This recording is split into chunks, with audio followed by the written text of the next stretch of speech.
రాహుల్ గాంధీకి యూనివర్సిటీల మీద ఆగ్రహం వచ్చింది.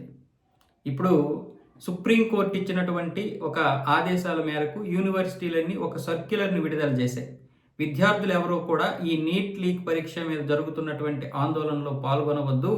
అలా అయితే మీ మీద విపరీతమైనటువంటి కేసులు నమోదయ్యే అవకాశాలు ఉంటాయి. తర్వాత మీ భవిష్యత్తు నాశనం అయిపోద్దని చెప్పి యూనివర్సిటీలు విడుదల చేసినటువంటి సర్క్యులర్ మీద ఇప్పుడు రాహుల్ గాంధీ విపరీతమైనటువంటి ఆగ్రహంతో మీకెంత ధైర్యం, తప్పులు జరుగుతున్నప్పుడు ప్రశ్నించేటటువంటి పరిస్థితుల్లో విద్యార్థులు ఉన్నప్పుడు వాళ్ళకి అండగా నిలవాల్సింది పోయి మీరేమొచ్చేసి ఇప్పుడు విద్యార్థుల మీద ఇలాంటి హెచ్చరికలు జారీ చేస్తారా అని చెప్పి రాహుల్ గాంధీ ఏమొచ్చేసి మీకెంత ధైర్యం అంటూ యూనివర్సిటీల మీద విరుచుకుపడ్డాడు. అయితే ఇక్కడ ఇదే రాహుల్ గాంధీ ఆ విద్యార్థులకు మాత్రం సపోర్ట్గా జంతర్ మంతర్ వద్దకు వెళ్ళలేదు. పైగా ఈయన ఈ యొక్క అల్లర్లని తనకు అనుకూలంగా, తన పార్టీకి అనుకూలంగా మార్చుకోవడం కోసం ఈయన చెల్లెలు ఈ ప్రియాంక గాంధీ ఇద్దరూ కలిసి ప్రధానమంత్రి మోదీ గారి ఇంటి ముందు నిరసనలకు చేపట్టడానికి వెళ్ళారు. అందుకే ఇప్పుడు సోనం వాంగ్చుక్ భార్య గీతాంజలి, మీకు నిజంగా చిత్తశుద్ధి ఉంటే, మీరు నిజంగా నిస్వార్థమైనటువంటి రాజకీయ నాయకులైతే, నిజంగా మీకు ఈ విద్యార్థుల మీద ప్రేమే ఉంటే రండి, జంతర్ మంతర్ వద్దకు రండి. అక్కడ మీ యొక్క సంఘీభావాన్ని తెలపండి. అవసరమైతే ఆమరణ నిరాహార దీక్ష చేయండి.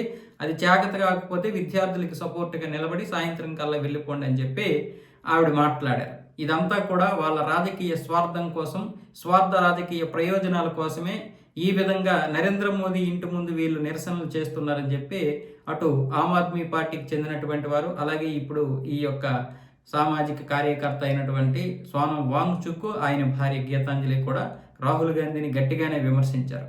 మరి ఇదే యూనివర్సిటీల్ని వీళ్ళ అధికారంలో ఉన్నప్పుడు ఎంతవరకు అణచవేశారు? ఎన్ని స్కామ్ల గురించి విద్యార్థులు బయటకు వస్తే మీరు పూర్తిగా చదువుకోకుండా మీ మొత్తం ఇప్పటి వరకు చదివిన జీవితం అంతా నాశనం అయిపోద్దని చెప్పి హెచ్చరికలు జారీ చేసినటువంటి ఆనాటి పరిస్థితులు గుర్తు తెచ్చుకోవాలి కదా రాహుల్ గాంధీ గారు.